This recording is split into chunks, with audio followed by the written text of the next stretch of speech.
தமிழ் மக்கள் விடுதலை புலிகள் கட்சியினுடைய பிரதேச சபை உறுப்பினர்களால் ஒழுங்குபடுத்தப்பட்ட ஒரு அடையாள உண்ணா நோன்பினை நாங்கள் இன்று இந்த மட்டக்களப்பு காந்தி பார்க்கிலே மேற்கொண்டிருக்கின்றோம். ஒரு வருடத்துக்கு முன்பாக குற்றத்தடுப்பு பிரிவினரால் கைது செய்யப்பட்டு எந்த விதமான குற்றங்களும் நிரூபிக்கப்படாத நிலையிலே எங்களுடைய கட்சியினுடைய தலைவர் சிவ சந்திரகாந்தன் அவர்கள் நீதிமன்றிலே முன்னிலைப்படுத்தப்பட்டார். முன்னிலைப்படுத்தப்பட்ட பொழுது நீதித்துறையினால் அவரை சிறைச்சாலையிலே விளக்கமறியலில் வைக்குமாறு உத்தரவிடப்பட்டது. அதற்கமைய அவர் முதலாவதிலே மகசின் சிறைச்சாலையிலே அடைக்கப்பட்டார். அதுக்கு பிறகு கண்டி போகம்பரை சிறைச்சாலையிலே அவர் தடுத்து வைக்கப்பட்டார். தற்பொழுது வெளிச்சறை சிறைச்சாலையிலே ஒரு சாதாரண கைதிகளுக்கு வழங்கப்படாத ஒரு பெருங்குற்றங்களை இழைத்த குற்றவாளிகளுக்கு வழங்கப்படுகின்ற அந்த சிறைக்கூடத்திலே அவர் அடைக்கப்பட்டிருக்கின்றார். அந்த விடயங்களை சுட்டிக்காட்டி எங்களுடைய கௌரவ தலைவர் கடந்த 5-6 நாட்களாக உணவு தவிப்பினை மேற்கொண்டு தன்னுடைய உடல்நிலை நலிவுற்ற நிலையில் வெளிச்சறை வைத்தியசாலையிலே அவர் சிகிச்சை பெற்று வருவதாக நாங்கள் அறிகின்றோம். இன்றும் கூட அவர் உண்ணா நோன்பினை கடைபிடித்திருக்கின்றார். எனவே நாங்கள் சட்டம் தன் கடமையை செய்ய வேண்டும். இந்த நாட்டினுடைய சட்டத்தை நாங்கள் மதிக்கின்றோம். இந்த அரசாங்கத்தினுடைய கௌரவமான அத்தனை செயற்பாடுகளையும் தமிழ் மக்கள் விடுதலை புலிகள் கட்சியாக நாங்கள் கௌரவத்தோடு மதிக்கின்ற அதே நேரம் சாதாரண கைதிகளுக்கு வழங்கப்படக்கூடிய எந்த விதமான குற்றச்சாட்டுகளும் நிரூபிக்கப்படாமல் இருக்கின்ற எங்களுடைய கட்சியினுடைய கௌரவ தலைவருக்கு ஒரு சாதாரண கைதிக்கு வழங்கப்படக்கூடிய அத்தனை விடயங்களையும் சிறைச்சாலை நிர்வாகம் செய்ய வேண்டும் என இந்த நேரத்திலே மட்டக்களப்பு மக்களாகி நாங்கள் வேண்டிக் கொள்வதோடு, கடந்த காலங்களிலே ஆட்சி அதிகாரத்தில் இருந்த அரசாங்கங்களோடு முதலமைச்சராக, இந்த மண்ணினுடைய பிரதி அமைச்சராக, இராஜாங்க அமைச்சராக இருந்து பல்வேறு கணிசமான அபிவிருத்தி பணிகளை இந்த மக்களுக்காக ஆற்றிய ஒரு கட்சி தலைவர் என்ற அடிப்படையிலும் அண்மையிலே நடைபெற்ற உள்ளாட்சி தேர்தலில் 40,000க்கு மேற்பட்ட வாக்குகளை பெற்று கிட்டத்தட்ட 39 உறுப்பினர்களை பெற்ற ஒரு கட்சி என்ற அடிப்படையிலும் இந்த தமிழ் மக்கள் விடுதலை புலிகள் கட்சியையும் அவருடைய கௌரவ தலைமை சிவ சந்திரகாந்தன் அவர்களையும் இந்த மக்கள், மட்டக்களப்பு மக்கள் ஏற்றிருக்கின்றார்கள் என்ற செய்தி இந்த உலகுக்கு வெளிப்படுகின்றது. ஆகவே எங்களுடைய தலைவர் அவர் தவறிழைத்திருந்தால் அது நீதியின் பக்கம் சரியாக விசாரிக்கப்பட்டு அவருக்கான தண்டனை வழங்கப்பட வேண்டும் என்பதில் நாங்கள் இந்த மாற்று கருத்துக்கும் சொல்வதற்கில்லை. ஆனால் எந்த விதமான ஒரு வருட விசாரணைக்கு பின்னும் எந்த விதமான குற்றச்சாட்டுகள் நிரூபிக்கப்படாமல் எங்களுடைய தலைவர் சாதாரண ஒரு கைதிக்கு வழங்கப்படுகின்ற அந்த சலுகையும் கூட வழங்கப்படாமல் தடுத்து வைக்கப்பட்டிருப்பது என்பது மட்டக்களப்பு மக்களாகி எங்களுக்கும் கட்சியினுடைய உறுப்பினர்களாகி எங்களுக்கு மிக வேதனை அளிப்பதோடு, இந்த நேரத்திலே நாங்கள் மிக வினயமாக வேண்டிக் கொள்கின்றோம். எங்களுடைய சிவ சந்திரகாந்தன் அவர்கள் உணவு தவிப்பினை மேற்கொண்டு வைத்தியசாலையில் இருக்கின்றார் என்ற செய்தியை நாங்கள் ஊடகங்கள் வாயிலாக அறிகின்றோம். எனவே அவருடைய அந்த நிலையினை கருத்தில் கொண்டு ஒரு சாதாரண கைதிக்கு வழங்கப்படக்கூடிய நிலைமையினை ஏற்படுத்தி கொடுக்க வேண்டும் என நாங்கள் இந்த நேரத்திலே வேண்டி அதனை இந்த அரசுக்கு வெளிப்படுத்துவதற்காக இந்த அடையாள உண்ணா நோன்பினை இன்று நாங்கள் இந்த இடத்திலே தொடங்கி இருக்கின்றோம். சந்திரகாந்தனி சகோதரி சுகந்தி பாலச்சந்திரன். நான் என்னென்று சொன்னால், இந்த நாட்டு ஜனாதிபதிக்கு ஒரு உருக்கமான வேண்டுகோளோட விடுக்கிறேன். என்னென்று சொன்னால், எங்களோட அண்ணா ஆயுத போராட்டத்திலிருந்து அதிலிருந்து மீண்டு ஆயுத போராட்டம் வேணாமென்று சொல்லி ஜனநாயக நீரோட்டத்தை எங்களை அரசாங்கத்தோட இணைஞ்சு கொண்டவர். இந்த அரசாங்கம் எங்களோட அண்ணாக்கு இப்படியான ஒரு வேலையை செய்து நாங்கள் இது சட்டத்துக்கு கட்டுப்பட்டு நாங்கள் நடக்கிறோம். ஏனென்றா எங்களோட அண்ணா பிழை செய்திருந்தால் அந்த பிழைக்குரிய தண்டனையை அரசாங்கம் கொடுங்க, நாங்கள் கொடுக்க வேணாமென்று சொல்லல. ஆனால் அவர் ஒரு பிழை நிரூபிக்கப்படாத ஒரு ஆளை இவ்வளவு நாளைக்கும் 1 வருடமாக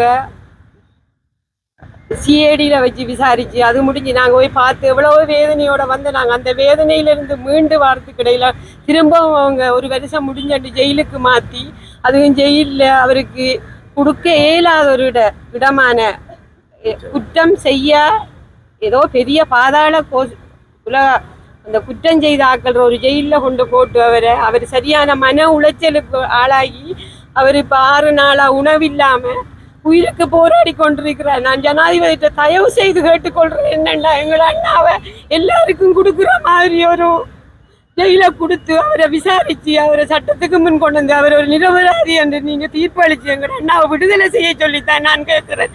வேற ஒன்றும் கேட்கல. நாங்க ஜனாதிபதி நான் திரும்பவும் கேட்கிறேன்.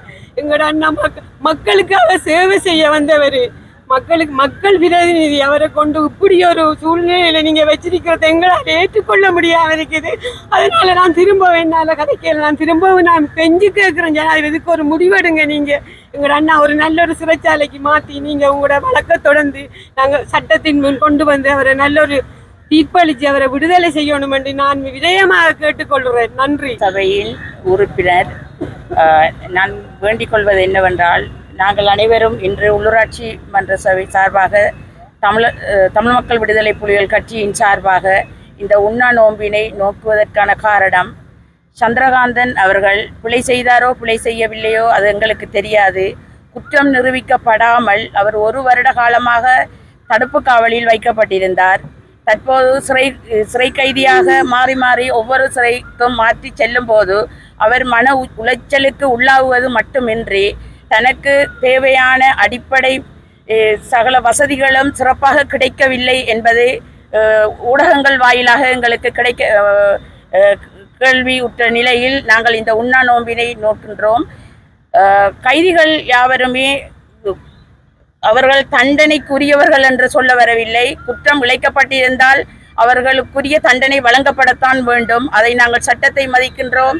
இந்த ஜனாதிபதியின் செயற்பாடுகள் அனைத்தையும் நாங்கள் மதிக்கும் ஒரு பட்சத்தில் கைதிகள் என்று சொன்னால் அவர்களும் மனிதர்களே, அவர்களுக்கும் உரிமைகள் இருக்கும். மீறப்படும் பட்சத்தில் நாங்கள் இந்த ஆர்ப்பாட்டத்தினை உண்ணாவிரதத்தினை இன்று மேற்கொண்டோம்.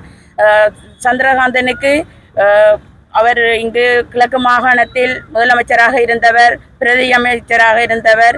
அதனால் மக்களுக்கு ஏழை எளிய மக்களுக்கு பல தொண்டுகளை ஆற்றி இருக்கின்றார். அந்த எளிய மக்களின் கண்ணீர் அவர் ஒரு நிரபராதி என்று விடுதலையாகி வருவார் என்ற நம்பிக்கை இருக்கின்றது. குற்றம் செய்யப்பட்டிருந்தால் அதற்குரிய தண்டனை வழங்கப்பட வேண்டும் அல்லது அவர் விடுதலையாக வேண்டும் என்று நான் வினயமாக இந்த இடத்தில் கேட்டுவிட வருகின்றேன். நன்றி. தலைவர் பணிக்குழு உறுப்பினரும் முன்னைப்பட்ட பிரதேச சபையின் உறுப்பினருமாகும் எங்களுடைய உள்ளூராட்சி சபை உறுப்பினருடைய சார்பாக ஒரு அடையாளமாக இன்று நாங்கள் ஒரு சத்தியாகிரக போராட்டத்தை ஆரம்பித்திருக்கின்றோம். நேற்று நாங்கள் ஒரு ஊடக சந்திப்பை நிகழ்த்தியிருந்தோம். உங்களுக்கு தெரியும், அவருடைய சகோதரர்கள் மூலமாக எங்களுடைய கட்சியுடைய கௌரவ தலைவர்கள் கடந்த 5 தினங்களாக இன்று 6வது தினம் உணவு தவிர்ப்பு போராட்டம் ஒன்றை நடத்தி கொண்டிருக்கின்றார். சாதாரணமாக ஒரு விளக்கமறியல் தடுப்பு கைதிக்கு வழங்கப்படுகின்ற அடிப்படை உரிமைகள் கூட மறுக்கப்பட்டு மிகவும் ஒரு இறுக்கமான சூழலில் அவர் இருக்கின்றார். இன்று அவருடைய உடல்நிலை பாதிப்படைந்து வெளிக்கடை வைத்தியசாலையில் அனுமதிக்கப்பட்டிருக்கிறார். இவ்வளவு காலமும் அவர் எங்களுடைய சிஐடி பகுதியில் அவர் இருக்கின்ற வேளையில் எந்த விதமான இதுவும் வரவில்லை என்றால் அவருக்குரியதுகள் வழங்கப்பட்டிருந்தது. இப்பொழுது அதையும் சமாளிக்க முடியாத நிலையில் அது ஒரு அடிப்படை மனித உரிமை மீறல். ஆகவே நாங்கள் கௌரவ ஜனாதிபதியிடமும் சிறைச்சாலைக்கு பொறுப்பான அத்தியட்சரிடமும் ஒரு பணிவான வேண்டுதலை முன்வைக்கின்றோம். தடுப்பு காவல் கைதிக்கு வழங்கப்படுகின்ற உரிமைகளை எங்களுடைய கௌரவ தலைவருக்கும் வழங்குமாறும் அவரை சாதாரணமாக நாங்கள் கட்சி அங்கத்தில் கொண்டு சென்று பார்ப்பதற்கும் அவருக்கான ஏனைய வசதிகளை செய்து கொடுப்பதற்கும் ஆவண செய்ய வேண்டும் என்று கேட்டுக்கொள்கிறோம். அவை நாங்கள் இந்த சத்தியாகிரகத்தின் ஊடாக அவர்களுக்கு இதனை தெரியப்படுத்துகின்றோம். தொடர்ந்து அவருடைய நிலை பாதிக்கப்பட்டு கொண்டிருக்கிறது. மனிதாபிமான அடிப்படையில் இந்த அரசாங்கம் மனிதாபிமான அடிப்படையில் ஒரு சக மனிதனுக்கு, நாட்டுடைய குடிமகனுக்கு என்னத்தை செய்ய வேண்டுமோ அதனை எங்களுடைய தலைவர் மீதும் கரிசனை செலுத்தி அவருக்கான நாங்கள் விட சொல்லியெல்லாம் கேட்கவில்லை, அவரும் விட சொல்லி கேட்கவில்லை. உங்களுடைய விசாரணை முடியும் வரையும் இதுவரை பூரண ஒத்துழைப்பு வழங்கியவர் தொடர்ந்தும் வழங்குவார். அவருடைய குற்றப்பத்திரிகை தாக்கல் செய்யப்பட்டு சட்டன மேற்கொள்ளப்படும். அதுவரையும் ஒரு சாதாரண கைதிக்கு தடுப்பு காவல் விளக்கமறியல் கைதிக்கு வழங்கப்படுகின்ற உரிமையை வழங்கி அவர் ஓரளவுக்கு மன நிம்மதியாக சகோதரி கூறினார். மிக உளவியல் ரீதியாக மிக பாதிப்படைந்திருக்கின்றார். நாங்கள் அவரை அண்மையை சந்திக்கின்ற வரையில் மிக தேராரோக்கியமாகவும் நம்பிக்கையோடும் இருந்த எங்களுடைய தலைவர் தற்பொழுது மனமுடைந்து சஞ்சலப்பட்டு நம்பிக்கையிழந்த நிலையில் உண்ணாநோம்பு இருக்கின்றார். அவர் ஒவ்வொரு நாளும் அவர் ஆபத்தான கட்டத்தை தாண்டி கொண்டிருக்கிறார். அதன் தவிர்க்கும் முகமாக கௌரவ ஜனாதிபதி அவர்களும் சிறைச்சாலைக்குரிய ஆணையாளர்களும் அவரை ஒரு பொதுவான வேறொரு சிறைச்சாலைக்கு மாற்றி எங்கள் மக்களுடைய கோரிக்கையை நிறைவேற்றுமாறு கேட்டுக்கொள்கிறோம்.